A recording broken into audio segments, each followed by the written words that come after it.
Welcome to the Page One Podcast, a twice-weekly podcast featuring a variety of guests and thought leaders on topics ranging from channel strategies to tariffs, influencer marketing, best-in-class product launches, and all the details about how to accelerate your e-commerce sales with the big box retailers, or what we call R-commerce.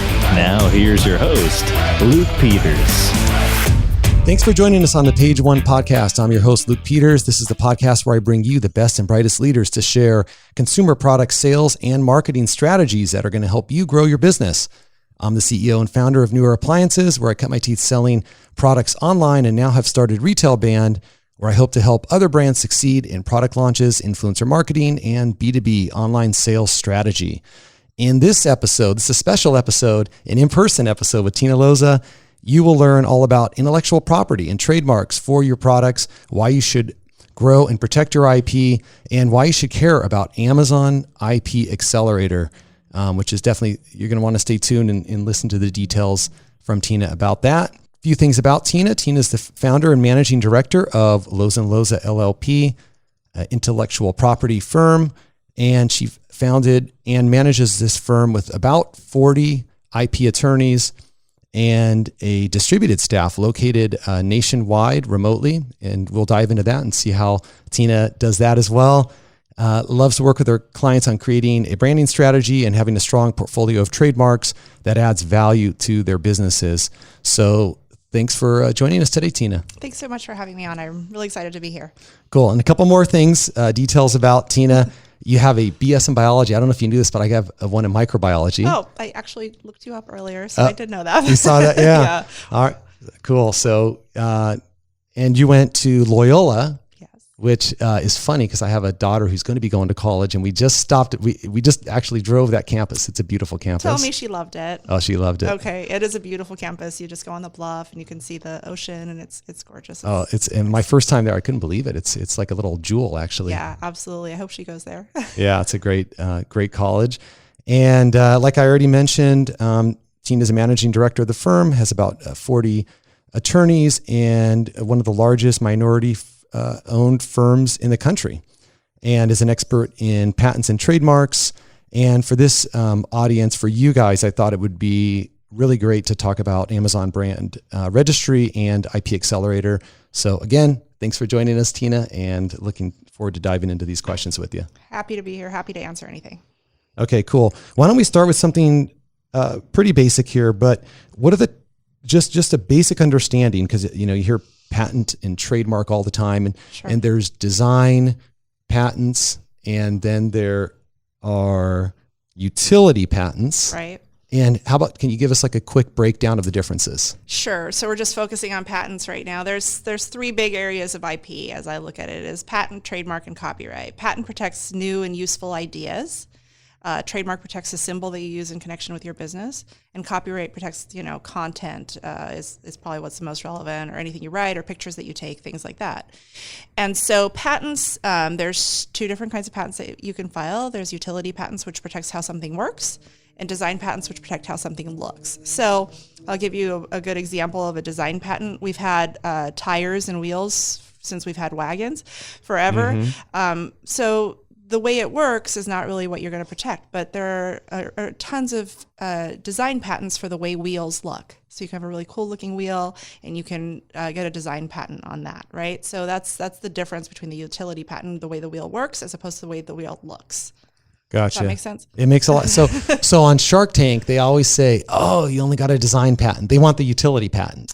Usually that one is broader, right? So it has claims, and it lists out what you think your invention is, and it's usually, it will nab more infringers. Whereas if you have a design patent, they would have to make it look substantially similar to what yours looks like. And so if they just change the way it looks, then they don't infringe your patent, and then you can't really monetize that invention as much. Okay. Yeah, So- makes sense. That's what I Yeah, thought. so it's a little bit narrower, but it's a good idea to sometimes do both, because a design patent usually issues much faster, and you can't really sue on a design patent or have a patent number until it issues. And so the design patent will come out in a year or so, you'll get an issued patent, whereas the utility might take 3 years. So you don't want to wait all that time. So you get something in there so that you can start asserting that patent against people. But the better, broader patent is usually the utility that will come out. Oh, okay. That's good. So just to reiterate, just for the audience. So you can file both at the same time. Yeah, absolutely. But then you get the design one right away and you can. Well, right away. Yeah. Okay. Right away for the government. Yeah. So yeah, about a year. I used to work for the government. I'm sorry. But many years ago. Yeah, it's about a year. And so you'll get it much sooner, which if you're trying to go after infringers, that's nice sometimes if you can do it both ways. Okay. So yeah, you can file them both. It's better to do it before you put it to market. Obviously, there is a 1 year bar before you can file, if you don't file a patent application within a year of putting out in public, then you can no longer file it. So you don't, you're barred from doing so, right? Oh, I didn't know you no that. longer, there's a quid pro quo for getting a monopoly for your invention, right? So the government says you can have a monopoly for 20 years, but you have to tell us your invention in the first year, or else we're not going to give it to you anymore. Okay. So so you don't get to put it out there and kind of expose it to the public and then not actually get protection for it. Great. You have to do that. Okay. And then to follow on to that, just because we're working with you on we're all over the world actually right now. I'm not allowed to agree to that. Attorney-client privilege, you can talk about it if you want to. Oops. Okay. I didn't realize that part. I'm just messing around. Okay. So yes, we are working on stuff together. We are working on stuff. So what first use? Define that one. So what it seems to me is, you got to sell it before you can actually file it. Are we talking trademark world or patent world? We're doing patent world. Okay, patent world, if it's in a publication, if you go to a trade show, if you're selling it, all of those things are enough to trigger that 1 year clock.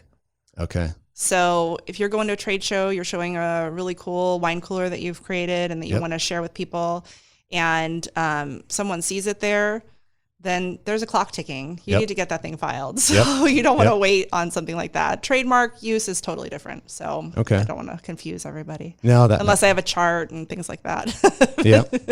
Exactly. That's what I think we need over here. Just for our mere marketing minds over here, we need like a little checklist. A little checklist. Yeah, exactly. Word mark, trademark, design mark. Yeah, there's all kinds of fun little terms that we can use for trademark. So absolutely. Okay. All right, cool. So now I guess, and it does get complicated, like you're talking about, and it can get expensive to protect or expensive to defend yourself if somebody comes after you. Right. So one of the questions I had is, why would anybody bother with IP, when it's infringed upon so often and it's expensive to kind of defend yourself?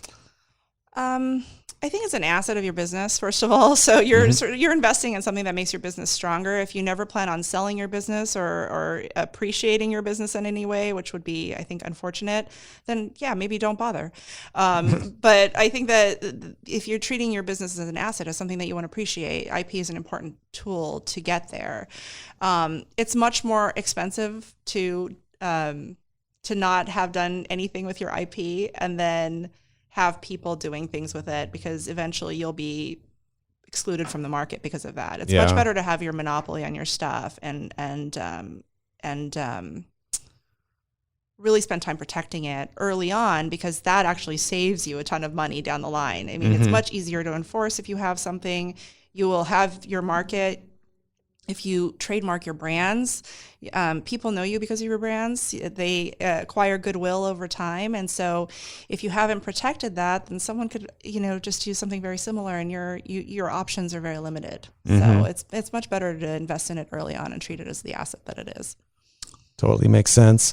And all of and so to clarify, if one gets a design patent, it's good for 20 years. Is that the time on it? It's 14 on a design patent. Okay. Yeah. It's still a long. It's still long. It's still a really long time. Absolutely. Yeah. And I think I think design patents, you don't have to pay for renewals, whereas utility patents, there's certain, milestones at which you have to pay renewals and whatnot. So it costs you more over time. It's a good idea to get a design patent. Yes. Yep. And it's more affordable, honestly. It's a little bit, it has a lower price point as well. So sometimes it's a nice way to enter into the IP world without sinking, $8-10 on a utility patent. Yep. So, for sure.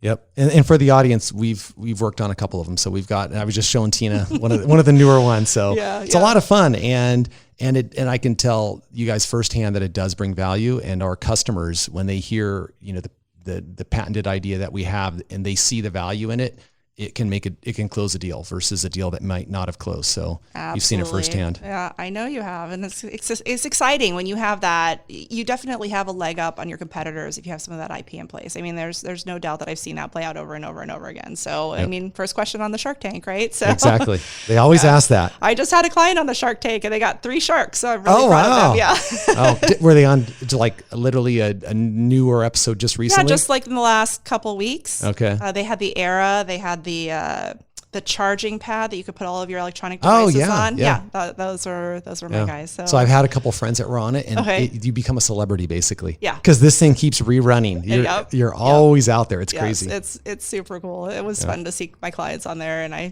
put my kids around the TV and we all watched it together. Oh, that's so fun. Yeah. Okay, cool. Yeah.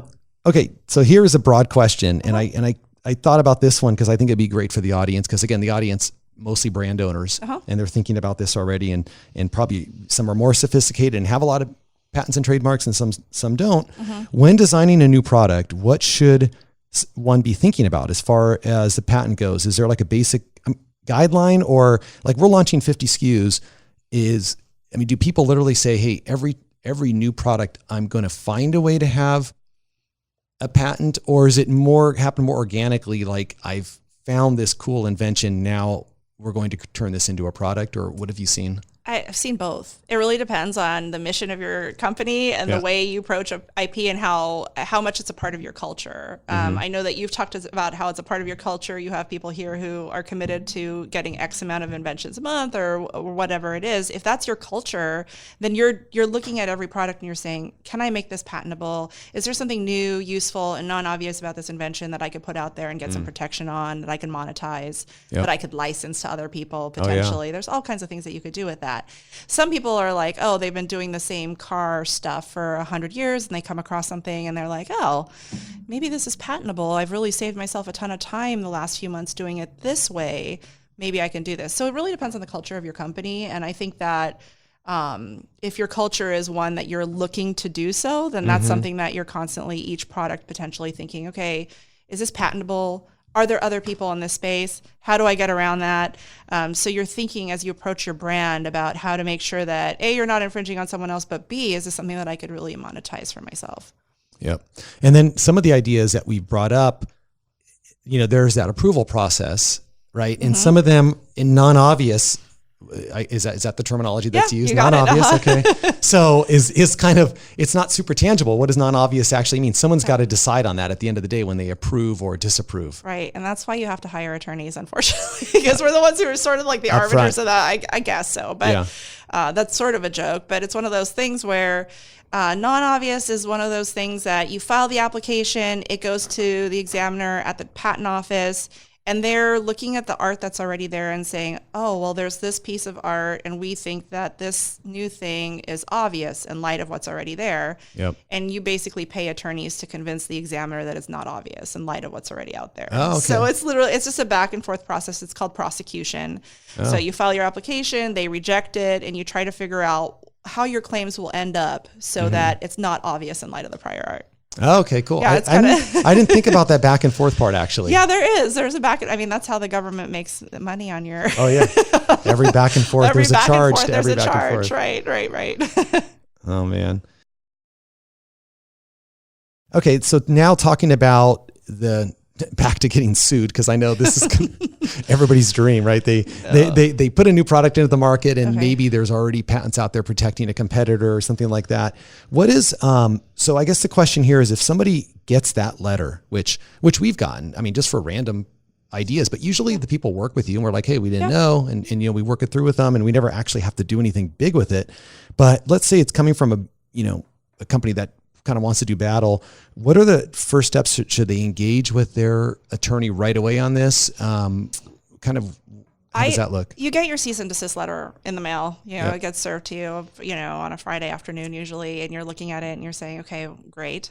And then the first thing you should do is who's sending the letter, right? If it's the CEO from the other company sending it to the CEO of this company, there's usually less of that chance of it becoming super litigious. It's like, let's figure out a way that you stop doing what you're doing and we can continue doing business together. And I think business people try to approach this way if they're smart. because IP litigation is super expensive.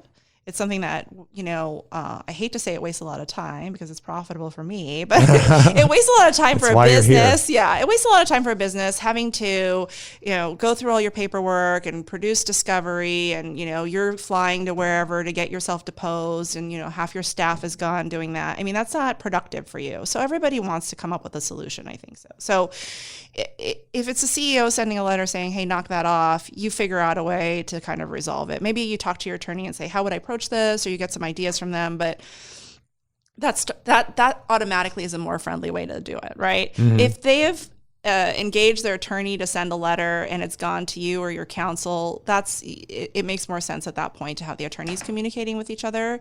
And what you tell your attorney is, listen, I really don't want to invest a ton of money in litigating this thing, unless it's a big money maker for you, and that makes more sense to fight it.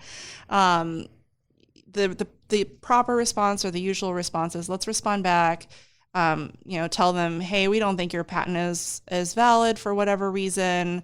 Even so, without admitting any guilt, we'll stop doing this, or we'll phase this out if it's a trademark situation. But usually you try to come up with a solution. And it's really a matter of instructing your attorney and working with your attorney so that you're not, everybody's on the same page and they know how you want to treat the situation. If you want to be litigious about it and you want to be aggressive about it, there's plenty of opportunity to do so. Any attorney will be happy to take that on. So, But yeah, that's basically the way I see a cease and desist letter, is just an opportunity to talk to the other person and figure something out. Okay. And then from your experience, if they're coming not from the CEO, but legitimate companies, mm-hmm. are most of those settled? I mean, I got to imagine most are settled before they're going to court. Yeah. I mean, most of these things do settle. Most people don't just go file in federal court without having some back and forth to start. It's usually when the back and forth is not really accomplishing anything, and both companies, or the patent owner is losing money, allegedly. And that's when you get into the situation where they go to court. But it doesn't usually start out where you get served with a complaint that's been filed in the central district. It's just not usually like that. You'll get something first. So got it. So take it serious, but it's not the end of the world. I don't think it should be the end of the world. Yeah. Absolutely not. I think there's a way. Most of the time these things are getting resolved, especially in the trademark world. These things get resolved. I see a cease and desist letter like 3 times a week, new ones. So it's part of my everyday, and I know it's new for the person who's gotten it, but I think that there's a way to kind of work through it and keep everybody calm. Everybody wants to settle. It's a huge business expense. And so there's a way to get around it. It's usually, we try. Okay, cool. And I think that's the good words of advice for the audience is don't freak out, especially if you're like a newer business owner, you've never seen one of these before. Yeah. Take a deep breath. It's going to be fine. It's okay. Yeah. Just call counsel, figure it out, and it'll be all right. Okay, cool. Yeah. Okay. And then I wanted to transition kind of into your law firm structure, because I thought that was interesting. I think a lot of the business owners out there will find it interesting, because you kind of have what I would call it a distributed workforce. That's a good way to put it. Thank you. So, do you we like that better than virtual, but it is distributed. I started the law firm by myself almost 15 years ago now. Wow. And then my husband was really jealous that I was working in my pajamas half the time. You're smarter than all of us. So from the very beginning, I didn't get an office space. I mean, I never went and met a client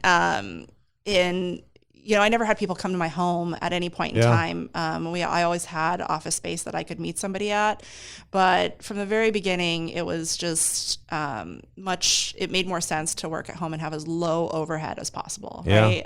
So that was the goal, was how do we keep overhead as low as possible? Mm-hmm. And my husband joined me. We continued to work out of home. Thus Loza and Loza. Thus Loza and Loza. He's the second Loza, so let's be clear about that. All right, nice. No, we happily work together most of the time. We definitely have our areas where we just we take care of our own thing, and we try not to cross over very much, because we don't agree on everything, but we do agree on the mission of the firm and what we're trying to do. So that's the most important thing. But he joined me, and little by little we started adding attorneys, and we really liked challenging the way that law firms worked. When we started, we both worked at large law firms. We both had that experience of where we had to crank billable hours, meet a billable hour requirement. We were basically, a third of what we were billing was going to pay for the pretty fountain out front. Yeah.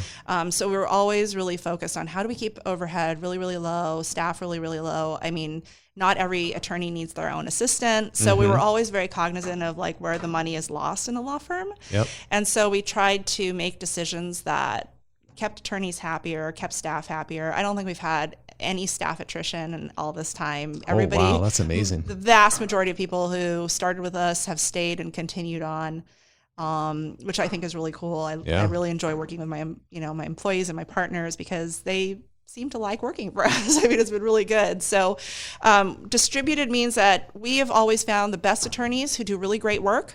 It doesn't matter where they are in the country. As long as they do good work. We want to have really quality work that's being turned out. So if that person has quality work, then we hire them and we don't care where they are.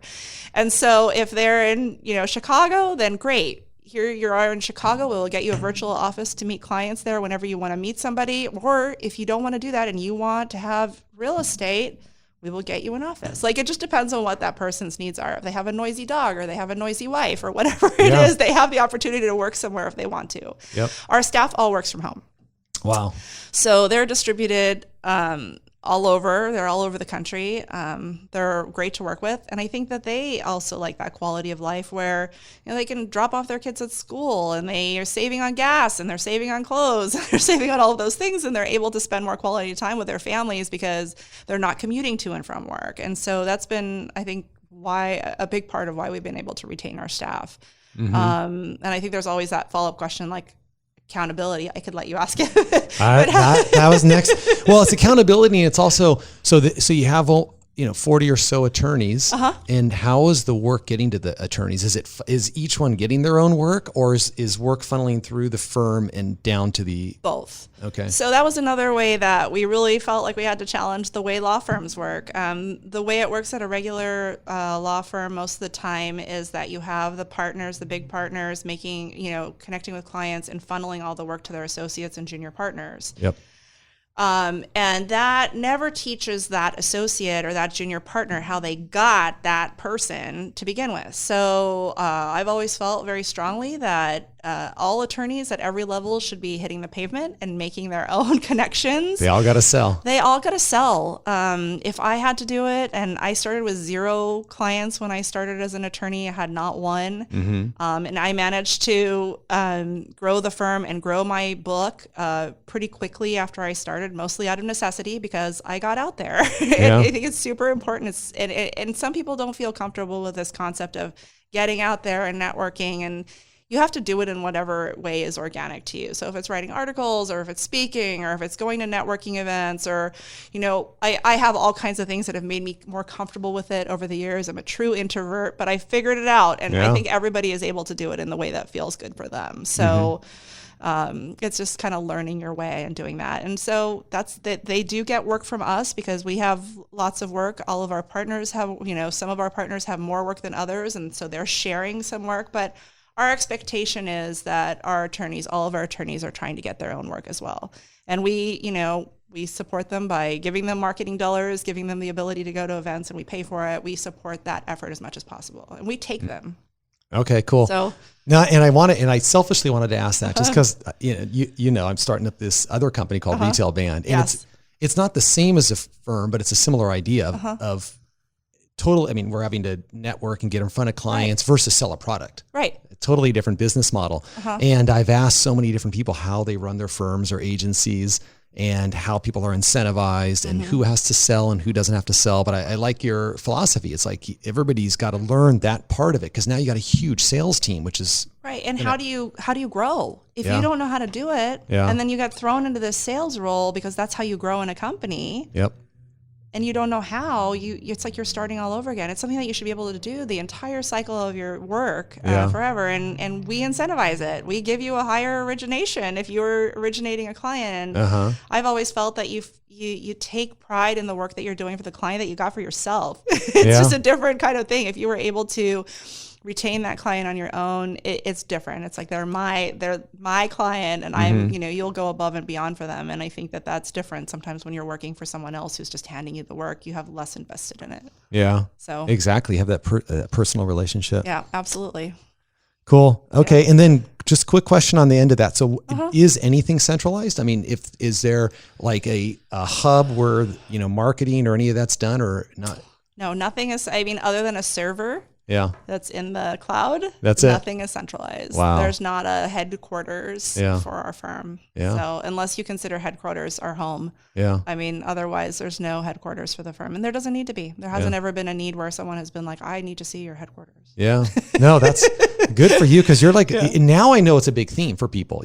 People are like, they're starting businesses and they don't even want employees. They just want, but in California, you don't want employees at all.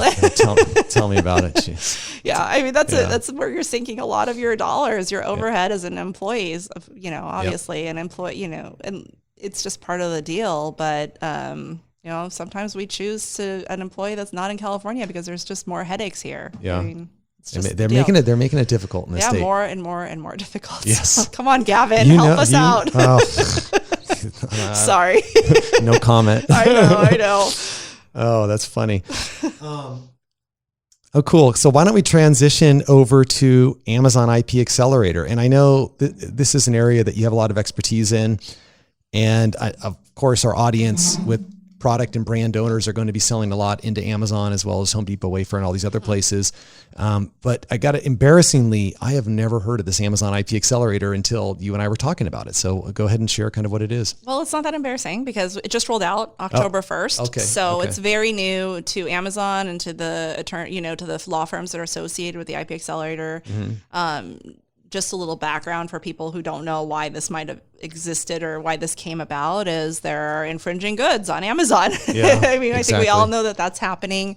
And sellers get really frustrated because they have IP and they're not getting help from Amazon at the pace or the rigor that they want it to happen. Mm-hmm. And that's frustrating to people. And Amazon has really made this effort to try to find ways to support its sellers, right? They care about their sellers. That's how they're able to have, 600 million products or whatever they have on Amazon right now. So that's where IP Accelerator was born, right? It was, let's give, there's an Amazon brand registry that already exists, right? If you have a registered trademark, you have a registered trademark, you go to your rep at Amazon, you tell them, they register your stuff in brand registry, and then you have a whole host of services that you're going to use through Amazon, and you're able to shut down infringers quicker and all of those things, right? So that's what you get for it. Now, you had to wait until your mark registered, though. Now what Amazon has done is said, okay, we have chosen 10 law firms that we have vetted. They're here on our website. You can contact them. We have pre-negotiated prices for you. So Amazon gave me a do not exceed, and I do not exceed that. And they say these people are vetted. If they file a trademark for you, we know that it's probably got a better chance of registry. And so we are going to enroll you in brand registry from filing, not from registry on the United States Patent and Trademark. So that's registry. The main difference right there? It's a year. Yeah, that's huge. That's huge. So, it can be really a big deal. And that is the number one question. Okay, so this rolled out October 1st. Been contacted about 300 times now from sellers, 300, original contacts from each person. And what we're seeing is this true? Are we really going to get invited to enroll in brand registry as soon as you file the trademark application? Oh, gotcha. And because they're incredulous. Like they can't believe that this is actually a thing, because usually they'd have to wait a year to be able to access all these many, many features that Amazon provides on brand registry, right? So, absolutely. Within 10 days of our filing a trademark application, we submit the serial number to Amazon, and Amazon invites you to enroll in brand registry. And you're one of the 10 firms that Amazon selected. Yes, we're one of the 10 Congrats. firms. Thank you very much. Yeah. And people can find you. So brand owners here who want to learn more about this can go to Amazon and find you in their account? Yeah, and their Seller Central. Yeah, so it's all there. The IP Accelerator page has the 10 firms there. You can contact each person. There's like a little contact us tab for each firm. You click on it. You can contact us directly, and we respond back and start a dialogue. Wow. And so the main thing is that you file a trademark or patent, or let's say a design patent. Well, it's brand registry, it's only trademark. Okay, so you have a trademark that could take at least a year or so to go through to register, and they give you protection from day one, and then they follow through. Is there any follow through on their part to see if it was registered or not? Yeah, so we're what is it today? The 28th? Yep. We're 28 days in. It's all right? new. So it's all new, but that's what Amazon is saying that they're going to do. They're going to keep tabs on the prosecution, and if your mark doesn't register for whatever reason, they'll pull you off of brand registry. Oh, gotcha. Right, but that gives you 9 months or so. I mean, you get your first office action around 3 to 4 months. So, and we have the opportunity to respond. I don't know exactly when Amazon pulls their power, but I do know that they're supposed to be keeping tabs on how your prosecution is going with the trademark office. And Amazon is only going to, they're only going to allow trademarks that were filed from these 10 or so companies. Yes, only from the 10 firms that are listed there. So what's happened a lot, unfortunately, is there have been a lot of sellers who either recently filed trademark applications or have trademark applications in the process right now, who they're looking at a year off from where they're filed, and they're saying, well, if I just went through you 10, I would already be on brand registry. So there's definitely some of that going on where people are like, I'll refile it another way. I'll do this, or I'll file for the logo. So most people have been advised to file for their word mark, which is just the letters in black and white Times New Roman, whatever the word is. Now they're filing the logo, which is not something most companies would invest in, but that will get them onto the brand registry. So they'll file that, and that will give them that ability to do that, which is, people are creatively doing that so that they can get access to that brand registry. Wow. And back to that part, just because that's interesting to me. So most people just file for the actual words, but not the design of the logo, or can you file for both? You can file for both at the same time. It's really a budget thing. So if a client, the most important mark to file, the broadest mark to file is your mark in black and white Times New Roman, nothing going on, right? That's the broadest one, because if someone infringes, all they have to do is infringe the word. They don't have to, infringe the wave behind it and the colors and all of those things. The second mark that you would invest in is that logo. So that's why most people will file for that black and white word mark first. Awesome. Okay. That's pretty, and so it's tied to the brand registry. It's just an extension of it, and kind of gets you in there sooner. And that's the main purpose of it. Now I get it. Yeah. Okay. It gets you in there, and it gives you access to some features. Like I think you can have videos now. It allows some like enhanced features that you have access to now. And it gets you on that ability to stop violators much sooner. So all of those things you have access to as soon as you get on brand registry. So if somebody already has their brand registry set up, then they don't need this IP Accelerator. This is more for companies that don't quite have brand registry set up yet? I think both can access it actually, but so if you have a vendor who's selling a vendor seller as opposed to seller network, So I think both can actually do it. I'm not 100% certain because I'm still working out some of these issues, but you can go ahead and get that trademark in a little bit sooner as well. So you would just add that serial number into your vendor central, and then your rep should be able to make that go through. Okay, cool. Yeah, so it's kind of neat. Yeah, because if you have an infringement issue now, you don't want to wait until that mark continues through. So but. Well, that'll be super helpful for the audience. I mean, everybody's pretty much on Amazon, so. I think so. I think it's been super helpful. There's been a lot of interest in it. I've gotten a lot of people calling in, so it's not, people are really trying to get this handled. And because of the do not exceeds, you're getting really fair, trademark rates. So it's good. Cool. Yeah. Okay, that's great. So this is a question that I think will be helpful to the audience, but you shared a lot about your business and just even, trademark side or legal side or just business side, just what you've succeeded in this year. What would you say is your biggest win? I see wins in different kinds of way. One is, what does my are my attorneys and my staff happy to work where I am? And we just had our firm retreat a couple weeks ago, and to see everybody together. I mean, we're only together once a year. To see everyone together and working together and enjoying each other's company, that feels like a win to me, right? Because I feel like this is a group of people who not only are working separately and distributed, but are coming together, and they have similar values, similar mission in mind, and everybody's working towards a goal. And that's great. I love that. So that's exciting to me. And I think that's something that always is good. Now, for me, like for the firm, this IP Accelerator thing has been a big deal. Yeah.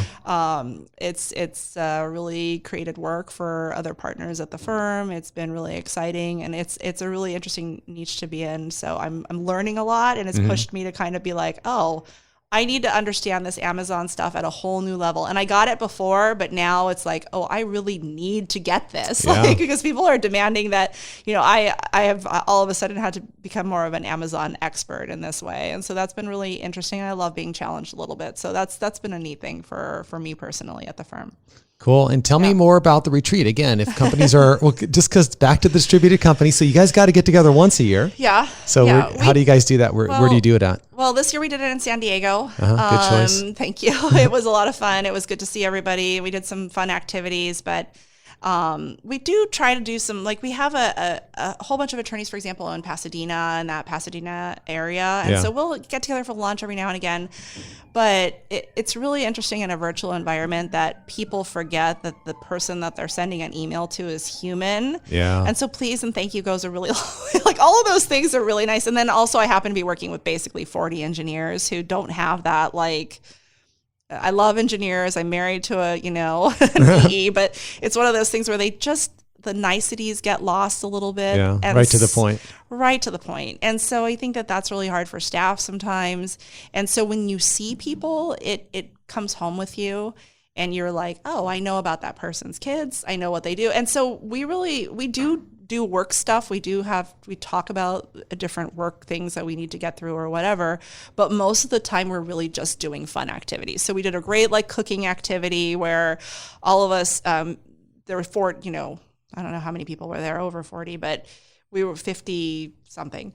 And each group took a course of the meal and cooked for everybody. And then we ate a big meal family style together. And that was super fun. That's and awesome. That's team building, but it's also fun. Like we had a good time, and there might have been alcohol involved. So all of that made it a really good experience. And then we went on a boat and we did that. We had a great dinner, and we spent a lot of time together. And we actually, we used to invite, plus ones, and we stopped doing that because people would be with their plus ones more. And so we, so I think people were like, why did you stop that? And it's like, because we want to spend time with you. Yeah. And we they don't had to get get to out of do their comfort zone. Yeah. And when you're with your spouse, you end up making sure that they're okay. And, she's tired. She doesn't want to go wine tasting, or he's, his foot hurts and he doesn't want to do whatever it is. Yeah.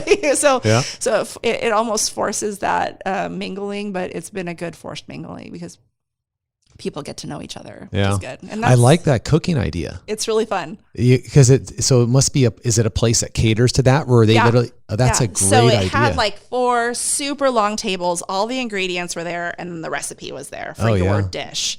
And you all had to be like, okay, you chop the garlic and you do the parsley, and there was a pasta making table. So they were rolling out the dough and they were feeding it in the pasta machine, and they were doing that whole thing. I mean, so everybody took a course, owned it, and we all ate that food that we made. So it was really, it didn't come from the back afterwards. It was actual food that we made. It was really good. I think mine was a little garlicky, but it was really great.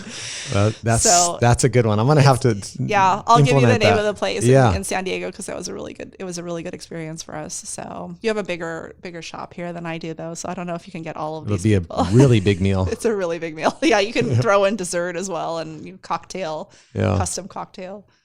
Wow. Yeah. That's awesome.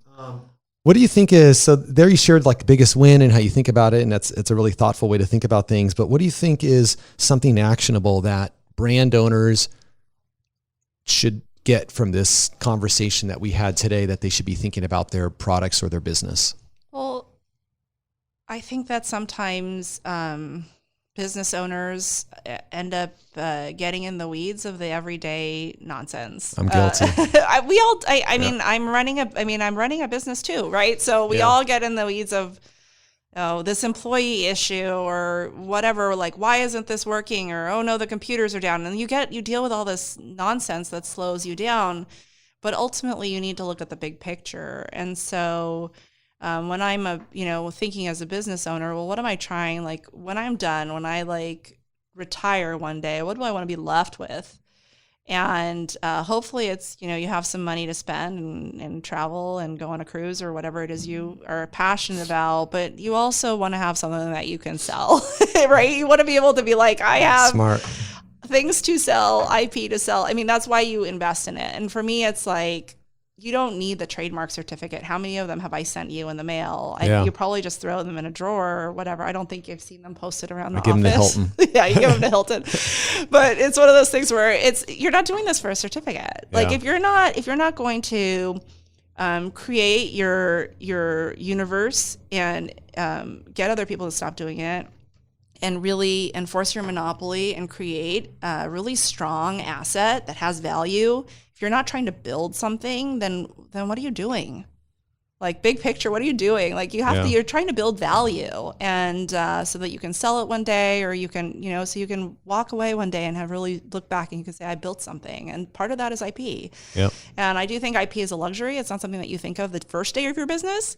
But once you're getting established, it's something that you need to have, and it really adds value. So, and that's the first thing people are going to ask, right? When you're selling, okay, list your assets. Well, IP is one that can't burn down. Yeah. So that's such good advice. So I think the takeaway is all the business owners, everybody should be thinking about how are they investing in IP and how are they building value for their enterprise so that they can have a future exit or that it can help and increase the size of that exit. Right. So, absolutely. I think that's music to everybody's ears. Okay, I hope so. So good advice. How can listeners find you? Well, apparently on IP Accelerator now, but my name is Tina Loza. My email address is tina@lozaip.com. So LOZAIP is an intellectual property.com. Yep. Or you could go to our website, and it's just lozaip.com, and all of our numbers are there, and you can contact me, and I'm happy to talk to anyone, and I provide free consultations, and I'm easy to get a hold of, so I'm happy to talk to any of your listeners. Cool. So the website again is lozaip.com. Oh, good. I like that. Yeah. Good short domain. And you do a lot of domain work as well, right? I do domain work. That's fun. I love domain work. It's really cool. I don't know why people keep choosing trademarks that they cannot get a .com for. Let me just throw this in as an extra. Okay. But if you decide to choose a product name that you cannot get the .com for, then try again. I think it's super important to have that. You should be able to get your Instagram handle, your Facebook handle. You should be able to get your .com at least, if not a .net and a .everything. And once you have that, you need to get all of them because it's $10 now as opposed to $30,000 in the future. So my advice is to just buy them all up right now. You're going to save yourself a ton of time and money in the future. But everybody should have their .com. And if not, you should do a search and look for another name that makes more sense. Yeah. And I can tell you, so for my new company, retailband.com was available. So we got that. Awesome. That's really great. And I liked it. It was short enough and I could say it. And for New Air, we never bought the name. So I had to buy it like 5 years into it. Actually, right when we were going from a direct-to-consumer brand to this new model where we're selling into retailers. And I had to go buy it from a squatter. Luckily, we didn't have to pay too much money for it. But But it was an expense, right? It was an expense. Right. So first things first, get the domain. If you can do it, get the domain. Did you have the .net or something for a little while, or what was it? No, we just, because we had the company was under a different name at the time. And so New Air was just a brand. We weren't even selling on that website. But once I wanted to turn that brand into the focus of the company, I had to go get the domain. But if I would have waited, it would have been even more. So we just bit the bullet. You just did it 5 years. That's good. Yeah. I'm glad you got that handled. We got it handled. Cool. The domain stuff is fun. You should definitely get that handled. That's part of your trademark. That's an asset. Same thing. If you don't have that, then people are going to ask, why don't you have that? Yeah. So Okay. Good to have. Yeah. Well, it's good having you in person Thank today. you so much. Am I your first in-person caller? Second Okay. in person. Okay. So, or in-person guest. In-person I'm guest. like, it's much easier for me to be in person. So. But we did a big photo shoot, so we'll get some. Oh, good. We'll Where are you put going to you- have that? What's your hashtag, or what's your, so we can put something up on our website. Yeah, as well. I love so those pictures. so we'll be on the Page One podcast, Okay. but we're posting all over LinkedIn. Oh, okay. Good. So All right. we'll get you all we're that on LinkedIn. information. Okay. Yeah, that would be great. I'd love That'd be it. fun. Okay. Perfect. All Thank right. you so Well, much. thanks, Tina. Thank you. Thanks everybody for listening to the Page One podcast. If you need help selling into Home Depot or Wayfair, you need help with influencer marketing or any help on sales and marketing, then you can reach us over at retailband.com or find me, Luke Peters, on LinkedIn, and happy to help you there. Thanks for listening. Thanks for listening to the Page One podcast with Luke Peters. If you like our show and want to know more, check out our other segments. Also, please help us out by leaving us a rating on iTunes. Want to learn more about our commerce? Check out www.retailband.com to get more great tips and tricks on how to accelerate your e-commerce sales with the big box retailers.